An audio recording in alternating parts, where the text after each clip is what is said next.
Good afternoon, good evening, good morning, good night. Welcome to everyone joining in. This is Live Healthy Miami Gardens, a health initiative on Facebook Live, an event and experience that occurs every Tuesday afternoon at 3 p.m. Standard Time. But glad to have you joining in whatever time you are now connecting. Our mission purpose at Live Healthy Miami Gardens, simply put, is to raise up a community, equipping a community with health and healthy resources so that Miami Gardens would be and continue to grow as a place where we live, we work, we play, we worship, we come alive being a healthy community where health resources are available. Where, for example, as we're doing this afternoon, we do have the educational experiences in which we're mindful of what health is, that we can practice good health, we can access health resources, and be an alive, dynamic, great community. Holy Family, to which I'm a part of, is very much a part of Live Healthy Miami Gardens as a faith community, to be able to access the experience that I just described being offered by Live Healthy Miami Gardens. And that is true for any group, any organization, any one, to be able to connect in with livehealthymiamigardens.com and learn more about our experience, the resources we offer. We look forward to growing partnerships, dynamic partnerships. Now, today, and speaking of partnerships, we will be exploring about brain health. Brain what? Brain who? Now, just maybe if we talked about brain surgery, that would something more readily, easily connect. But even before we get to corrective actions like brain surgery, let's talk about keeping the brain and working together. Yes, working as a community, but I, as an individual, doing what I best can need to do so as to make this gift, this, what would I say? My brain is an organ. My brain is an instrument. My brain is very much who I am. This afternoon, in our conversation, it is our greatest joy from Live Healthy Miami Gardens to welcome Patrise Tyson, who will explore with us more on this very significant part of who each one is, the gift that each one has, that is brain. Welcome to you, Ms. Patrise Tyson. So happy to have you. I see here in an introduction that you are a clinical research resource person. Yes. Clinical research. Thank you so much for having me, Father Ward. I'm excited to be here. Yes, I serve as a sub-investigator for clinical trials. So that is the process when a pharmaceutical company would like to get a medication approved, it has to be tested. So I work with phase 1. So we test it out first in humans, and we're checking to see, is this drug safe enough to continue testing? We test in a very small amount of people at first, and we're looking, is it safe? What effects does the medication have on the body? What does the body do to the medication, so that we can know whether or not we should move forward with further testing. You know, speaking, Patrice, I thought to myself, we're here to talk about brain, but we're also talking somebody who's highly skilled and hugely experienced in the whole matter uh, of of resourcing people, of engaging in pharmaceutical trials, so that we have someone in you who is very much committed to the health, to the well-being of our people. And in that regard, and folks, I really have to celebrate, snap, snap, clap, clap, here, Miss Patrise, who is a past president of the Miami chapter of the Black Nurses Association. Please, would you tell us a little bit about the Black Nurses Association, please? Yes, we, as the Black nurses, have been in the communities for a long time, established in 1972.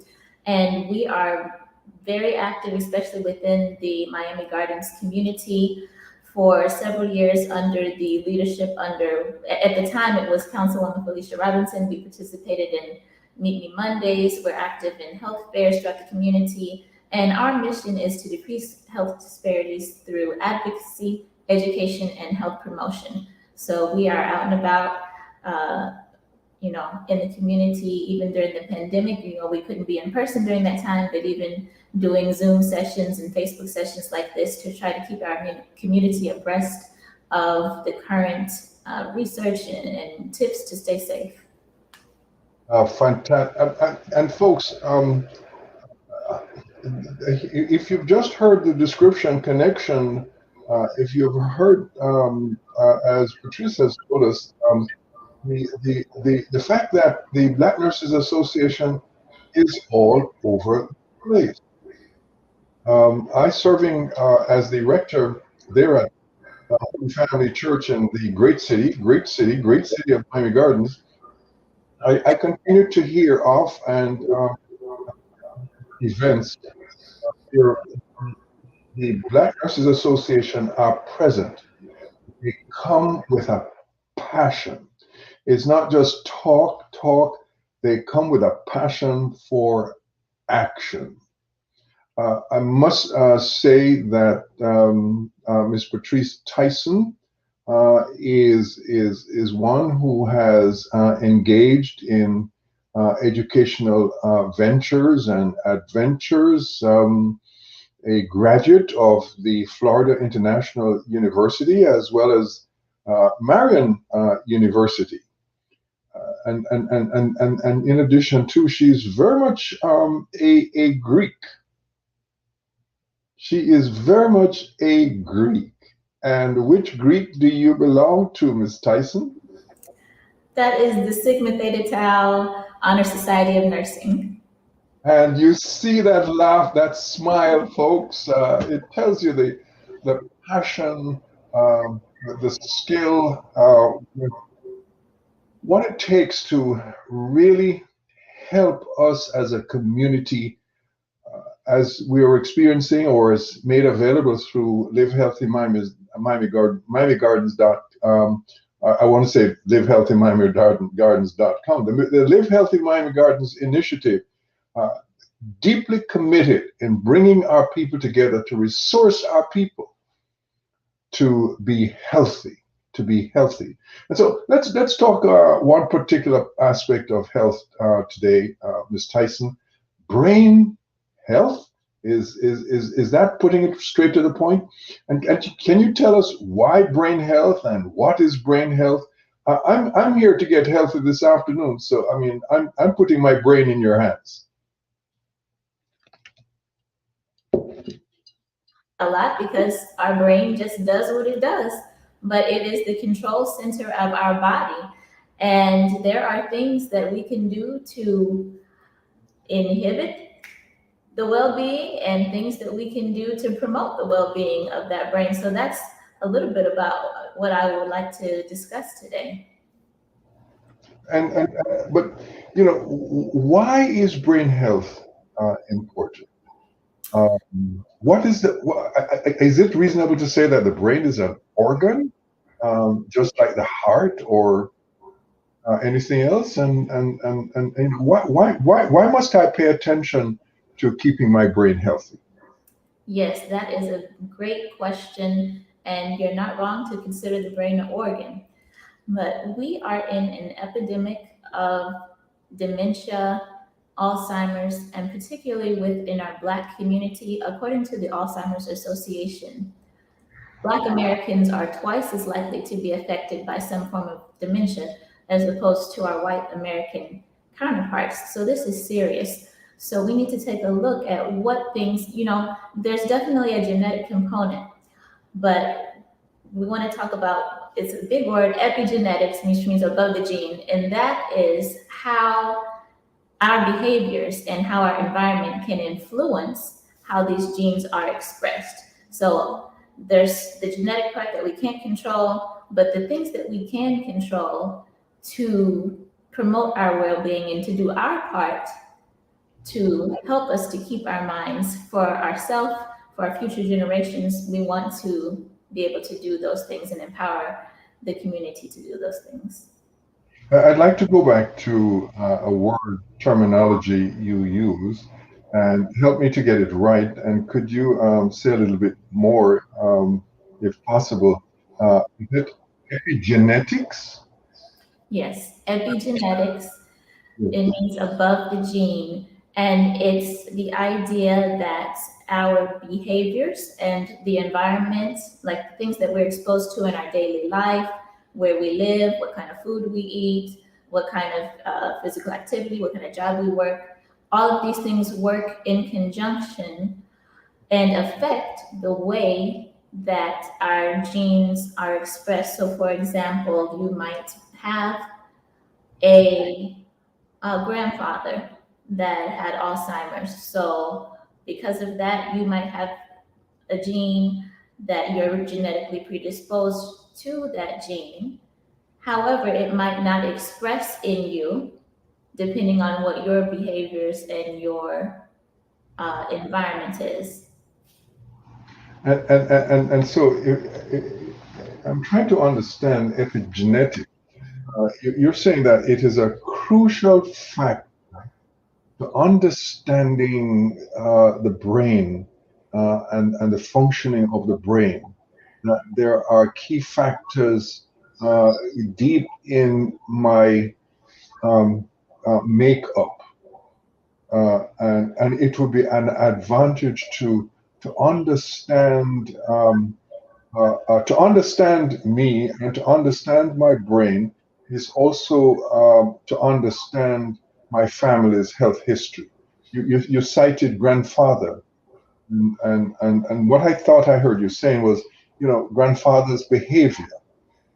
That if I can understand grandfather's behavior by, say, for example, talking with my family, I can further understand what the resultant effect or what might be in store for me going forward. Is that a reasonable summary connection? Epigenetic. That is reasonable. I do want to point out that it's not a 100% thing. So it's not 100%, oh, your grandfather had Alzheimer's, you're going to get it. Neither is 100% that your grandfather had Alzheimer's. So you implement all of these behaviors that are associated with decreased rates of dementia. It could still happen. However, based on the available science that we have and those things that we know that we can do, it's worth a shot to do as much as you can do to try to stay healthy. Well, I think if I can better understand my family's social history, the origin of my family, and who married whom or who lived where, all of those kinds of experiences. It is as important for me to take time out to understand my own makeup in relation to my family. And this is no rocket science. The point being, as I'm hearing, is pay attention to who you are. a part of paying attention to who I am is to pay attention to that organ, my brain, which is hugely, hugely, hugely important.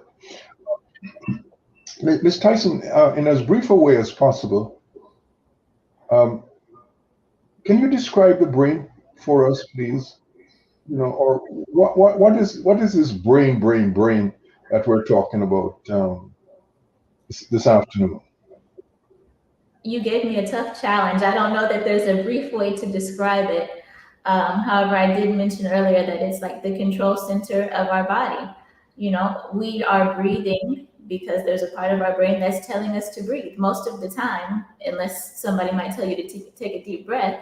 Or when you're asleep, you're not consciously telling your brain to breathe. It does it on its own. It's an incredibly complex organ, but it is the control center of our body. Aside from our breath, it controls our heartbeat, our metabolism. It sends signals to the hormones, and it's full of neurons that are making connections to tell our body to do several processes, your digestion, and all of these things that we don't even think about, aside from our voluntary movements. So I want to lift my arm, I can tell myself to do that. But aside from that, there's so many complex processes going on in the body that we don't even think about, controlled by our brain. A very, very quick story of significance for me. In my first seminary, that is where I began my theological training for ministry of serving in the church. We were presented with the body function, and I remember having a little on the brain, and that I remember struggling one whole year to read this little book, which was less than 100 pages.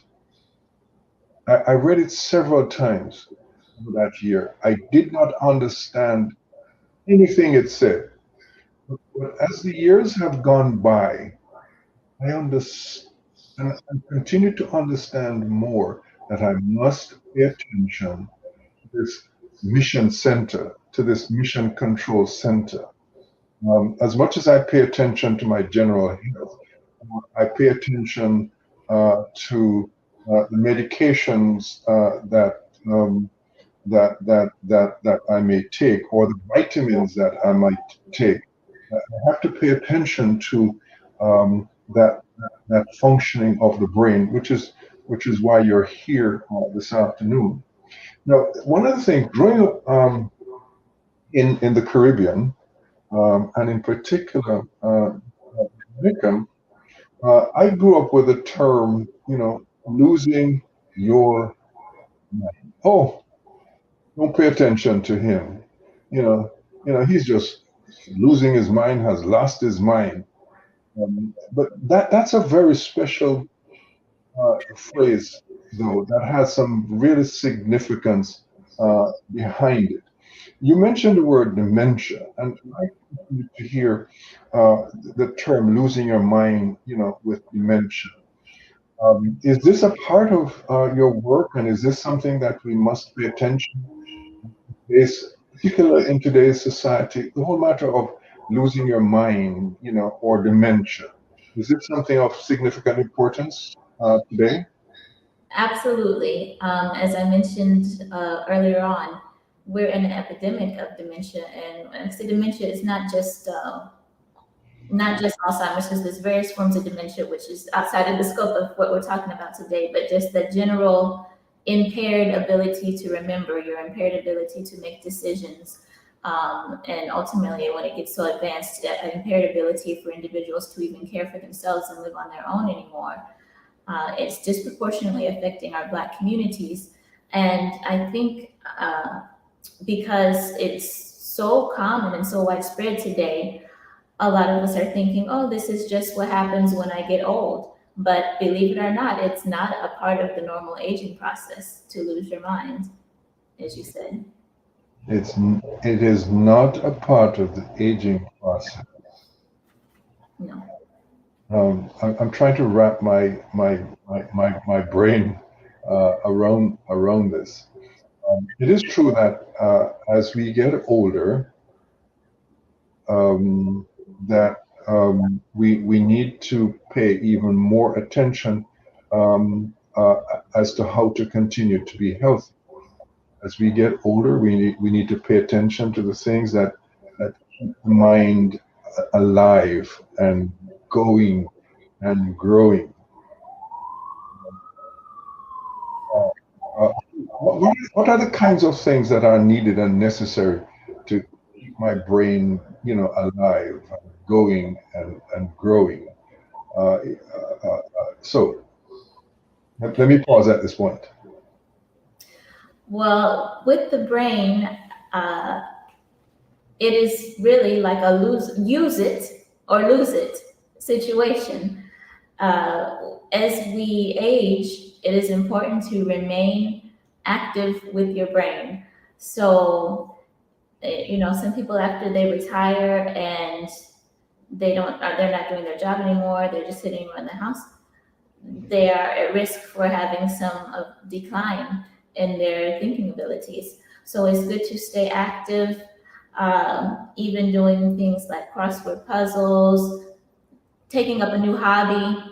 And we used to think that we couldn't learn things, after we got to be a certain age, but you can still learn new things. And that is good for your brain. It helps your brain to make new connections. Even though you're old, you can still make new connections with the neurons in your brain that send signals. And taking up a new habit or learning something new is one of those ways that can be done. So it's like exercise for your brain, and also physical exercise is good for our brains. There is literature to support that individuals that exercise regularly, they actually have larger, the part of the brain that's associated with thinking and memory is actually larger in those individuals that exercise regularly. So fret not if you're not exercising regularly though, because in about 6 months with regular exercise, it has been shown that you can start to increase those areas, the size of those areas in your brain as well.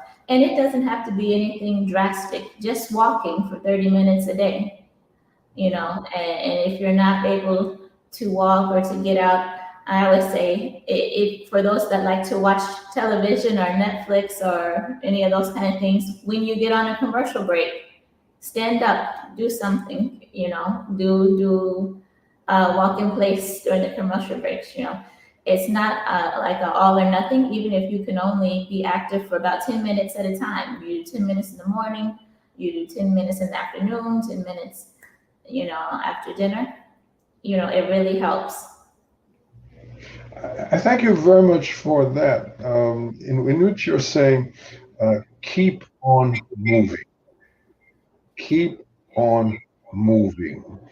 In my library is a book I read last year called The Joy of Movement. Um, I hear you celebrating, I hear you encouraging, no matter how simple it is, keep on moving. Because those moving parts are connected to the brain. As you said, that the brain is mission control.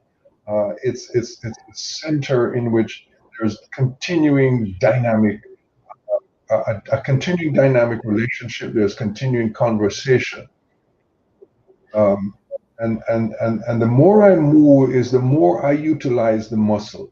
The more I utilize the muscle of my brain, the more I utilize that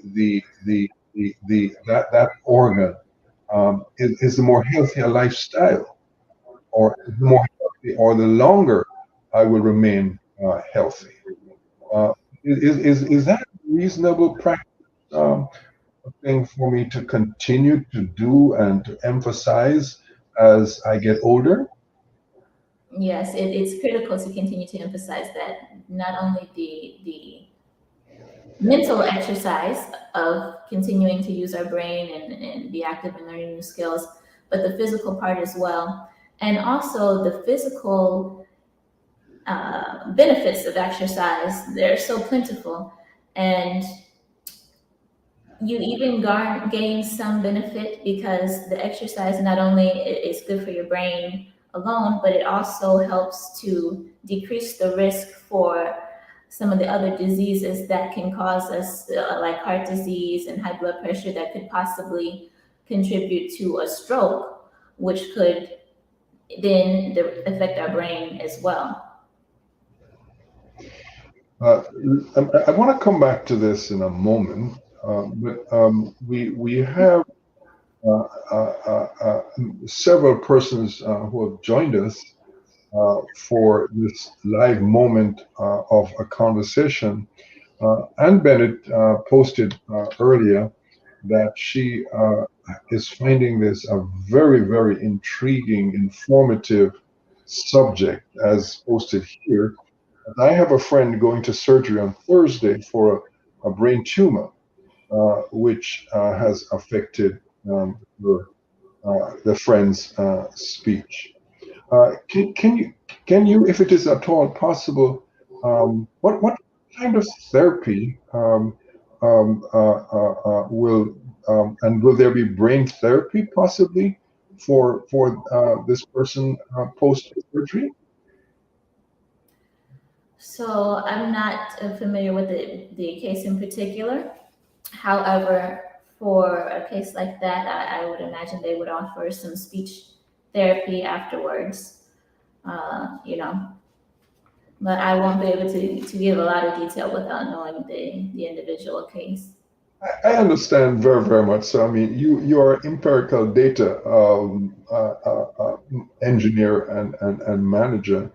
I was in my own just ordinary day-to-day life experience, thinking that how could Anne support her friend, post surgery, so that let me maybe begin further. To further is maybe at some point I could take my friend, Anne could take her friend a book of puzzles. Sorry, can you repeat that? That one gift Anne could give to her friend post surgery is a book, crossword puzzle that friend could work on as therapy to learn again, and not just learn, but could become excited without even knowing the terminology or using the terminology of brain health. But I think once she would want to do something tangible to show love and support for her friend. Would that be a reasonable action for Anne to do?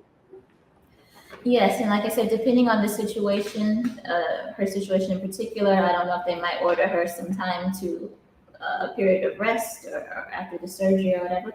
But once she is able to have visitors again, absolutely sounds like a great idea, and she's very lucky to have a friend like Anne to support her on her healing journey. What the picture here is that while I must take care of my brain, is also being able to use that brain in my social connection, in community. I have a brain in which I can think, I can make decisions, I can act. It's also to see the brain, isn't it, as a way of bringing us together in community. So the brain is not just simply an organ, my organ. It is a part of a whole complex system to make the world a better place. Yes, that's a great point, and definitely there is a lot of value to community and togetherness and friendship and being around our friends and loved ones, boosting those feel-good chemicals in the brain. So definitely that's a a valuable aspect, the point that you make, Father Ward. I want to take a step back and yes, you thank you very much. Talk about brain chemicals. Can you say just a little bit on what kind of a chemical system or systems or what type of chemicals are there in the brain? And I'll tell you afterwards why I asked. One other reason why I asked that question. I'm going to come to medication and vitamins and all those kinds of support methods. Yes. Well, you'll hear one that you'll say your feel good chemicals. Endorphins is a word that you'll hear when we're talking about that, and that is also released when you're exercising. By the way, to go back to that point, we also have some chemicals called oxytocin. That's the one that makes you fall in love. For mothers, after you're born, that helps you to bond with your child and gives you that sense of love that you never knew that you had before. And also, when you are with your loved ones or your romantic partners, you can have that oxytocin to cause you to bond together. And we also have dopamine is another one that can be released when we are doing enjoyable activities and being together with our family and friends as well. And so that then supports your work and your passion and the importance of paying attention to your brain health. You mentioned three sources of chemical chemicals in the brain. Could you say those names again? Because I want to be able to remember that. So I mentioned the endorphins. You can release those when you're exercising. Your oxytocin, that's the one you can think of a mother bonding with her newborn baby, or bonding that you get with romantic relationships, and also your dopamine receptors. Your dopamine.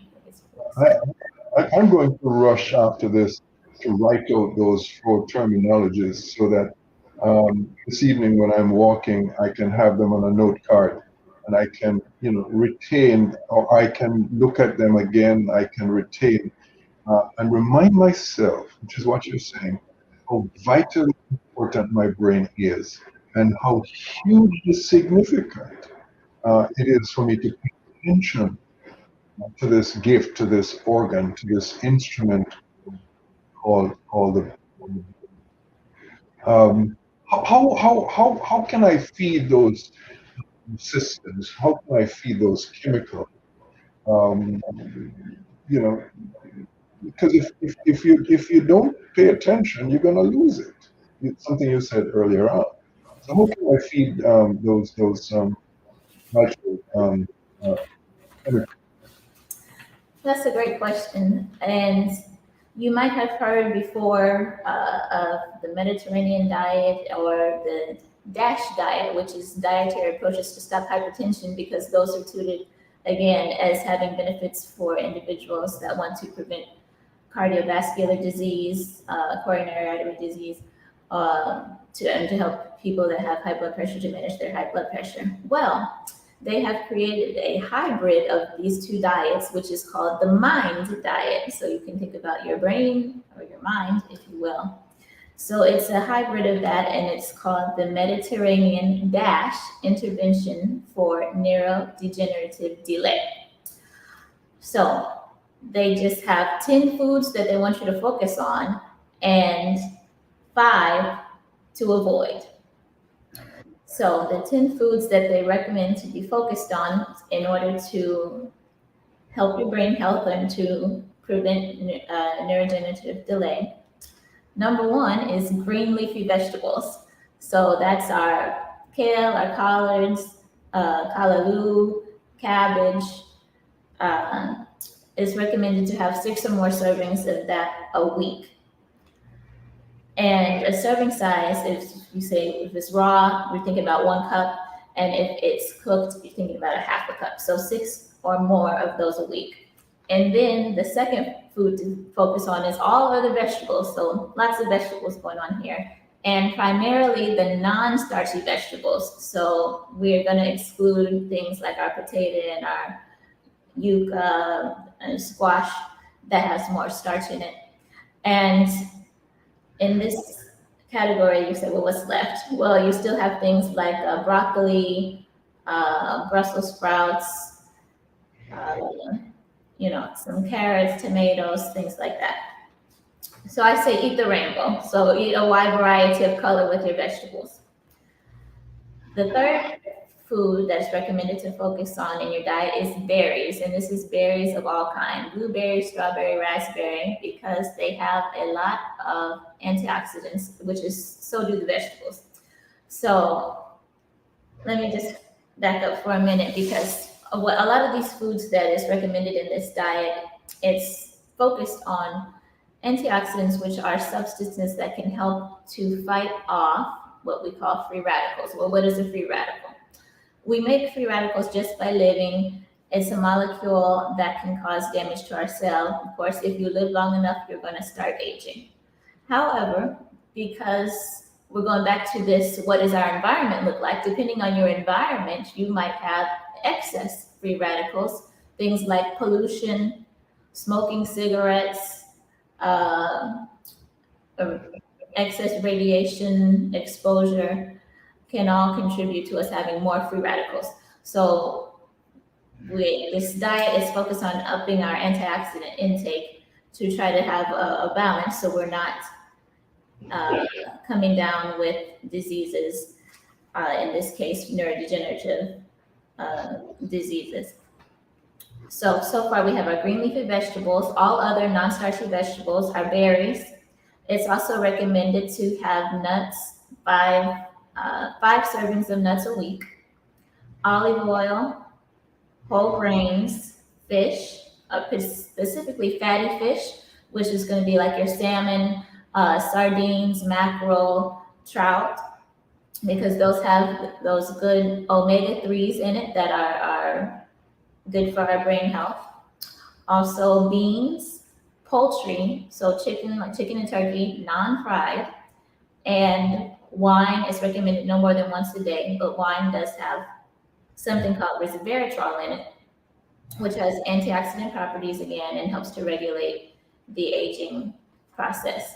Now, the 5 foods that is recommended to avoid in this MIND diet is butter and margarine, cheese, red meat. It recommends to limit to no more than 3 servings a week, fried food no more than once a week, and pastries and sweets no more than once a week is the recommendation. And you might say, why is this?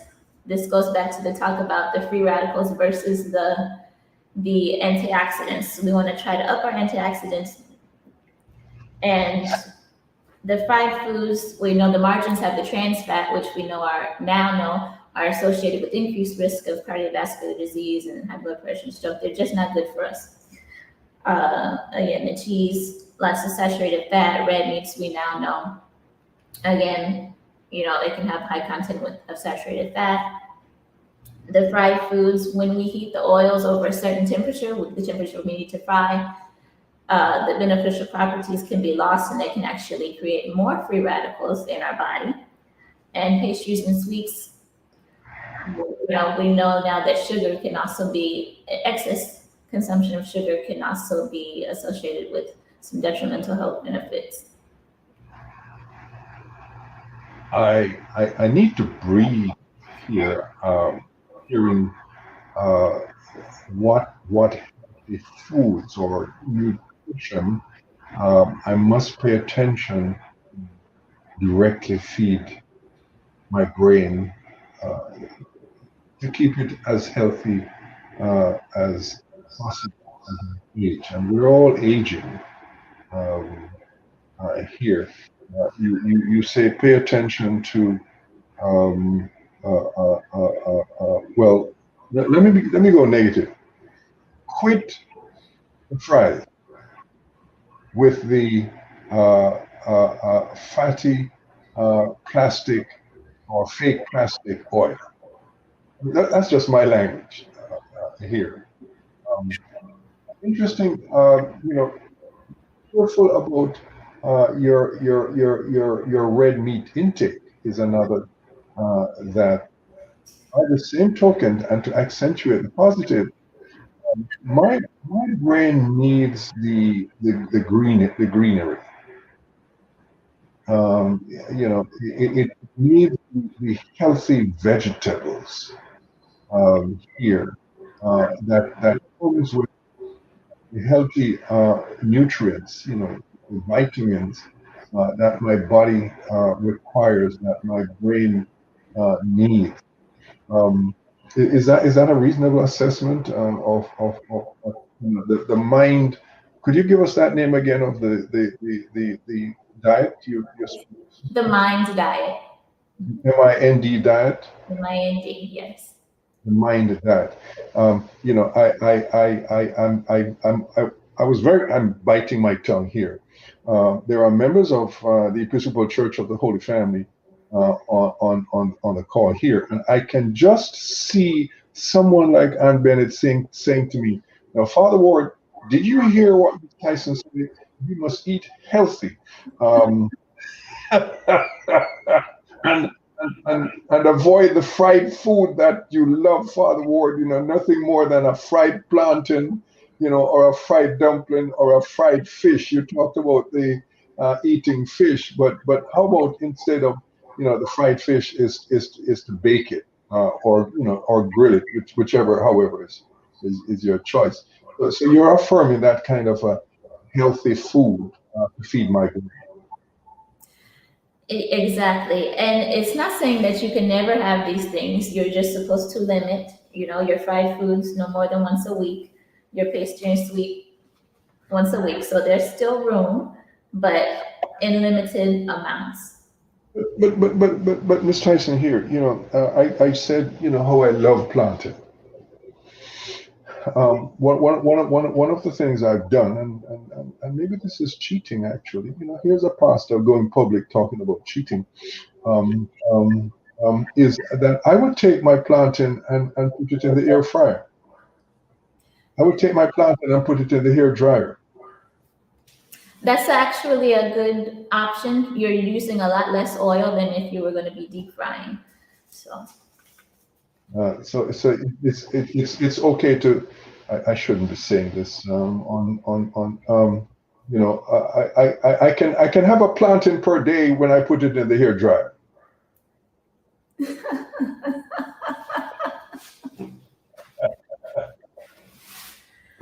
No. you're comparing it to deep frying, that sounds like a good compromise.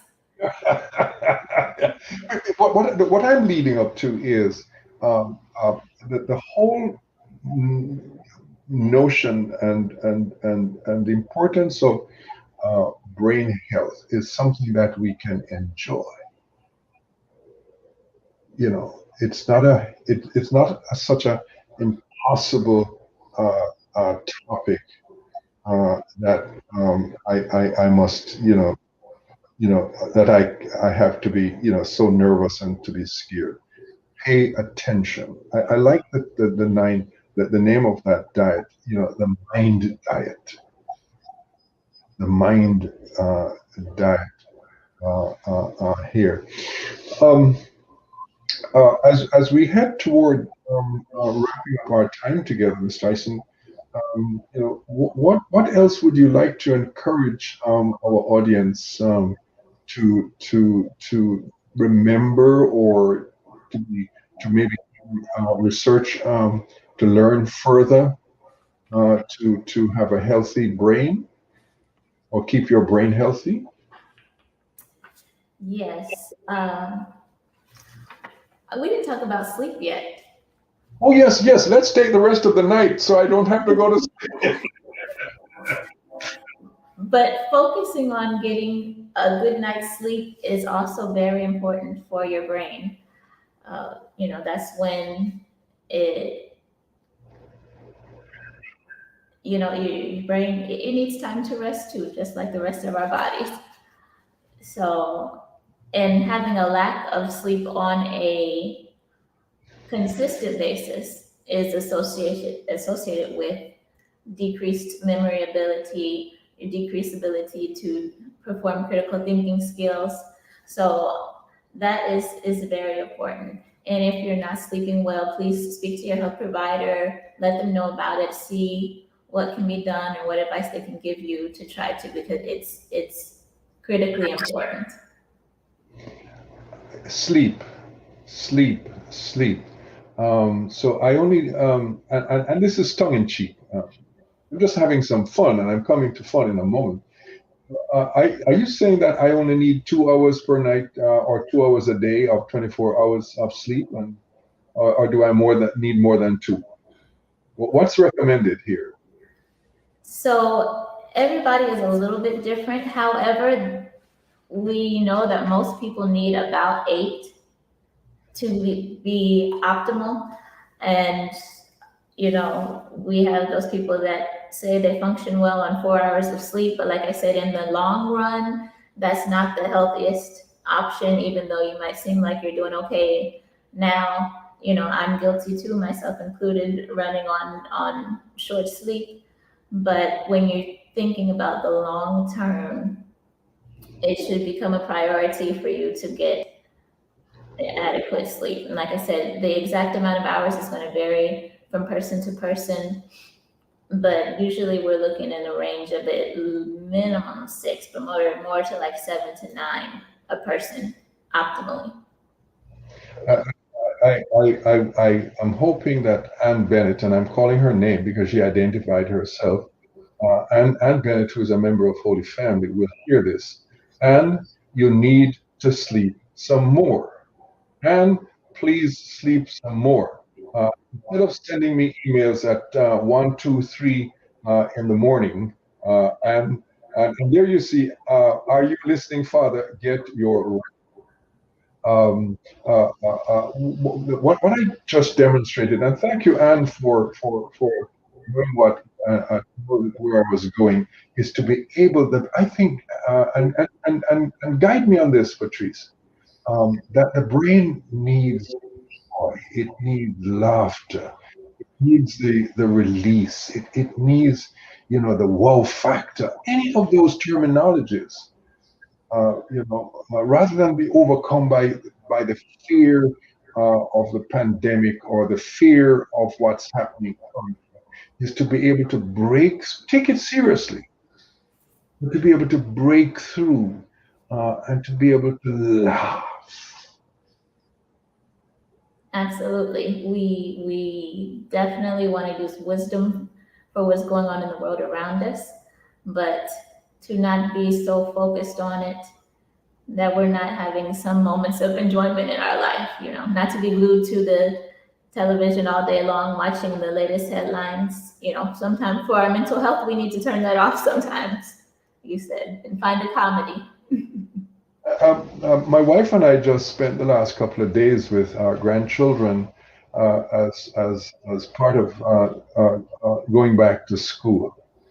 And it was another wonderful experience just to see. We were with 4 of the 7, and to see how they were just rolling over, bumbling on top of each other, and they were also fighting.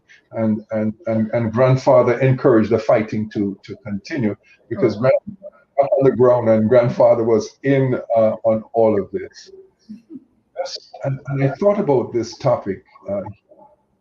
That experience, may seem like, you need to go easy, but it was also the joy, a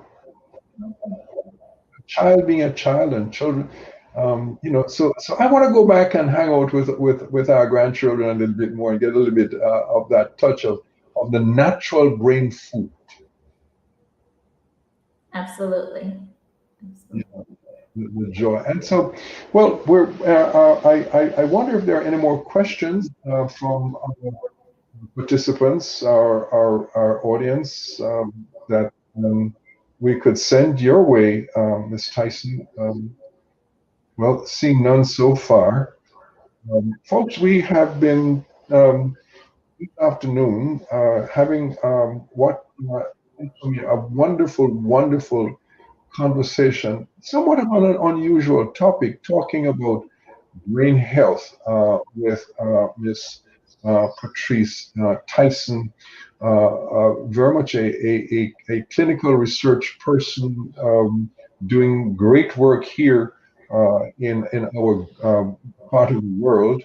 A member of the Miami chapter of Black Nurses Association, doing great work.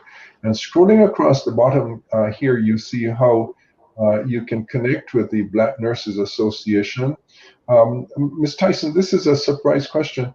I believe that the Black Nurses is available to our community, to our groups, to our faith communities, even as resource to come in and get some church people, get some Christians really healthy. Absolutely, we are available. Just send us a message. I left my personal email on the banner if you have any more questions about today's topic, but you can also email BNA, MiamiBNA@gmail.com, excuse me, MiamiBNA@gmail.com if you would like Black nurses to participate in any of your upcoming events or to provide some further education sessions. Absolutely. I mean, if you were to come to Holy Family, and I would love for you to Holy Family, one of the questions, and this is just being, joyfully ludicrous for a moment, Ms. Tyson, I would want to ask you about how I can go about regrowing my lost hair.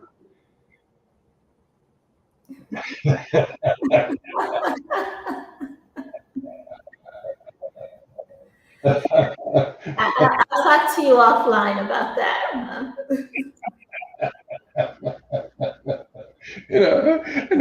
I'm purposely being a fool for Christ in what I just said. To be able to say that brain health is gift. And you have significantly valued and what I've heard from you is pay attention to your whole health, but pay also attention to your brain's health and well-being. Exactly. Ms. Tyson, it has been a great joy, and I say that from the heart, a great joy to have you here this evening. And I'm going to give you the last word. Maybe you want to give us a prescription, or you want to sing a song, or you want to, just rejoice. You have the last word, Ms. Tyson. Well, thank you so much for having me today. It has truly been a pleasure. And like I said, we get just one brain. So I encourage everyone to think about that when you're going about your choices. Become active if you're not, because like I said earlier, it's not it all is lost cause. If you haven't been active so far, you still have time. You're living. We have time to make changes that can promote better health. Thank you so very much. And please come back again. Maybe in the future we could talk about brain health and our young people. We can talk about brain health and our grandchildren being and growing, to healthy adults. I would love to. A great difference in our community, and very particularly in our community of African history. Thank you so much. Wonderful. Thank you very much. Goodbye, and thank you all for joining us this afternoon, this evening, this morning. We're in whatever time you are connecting with us. Goodbye, everyone. Goodbye.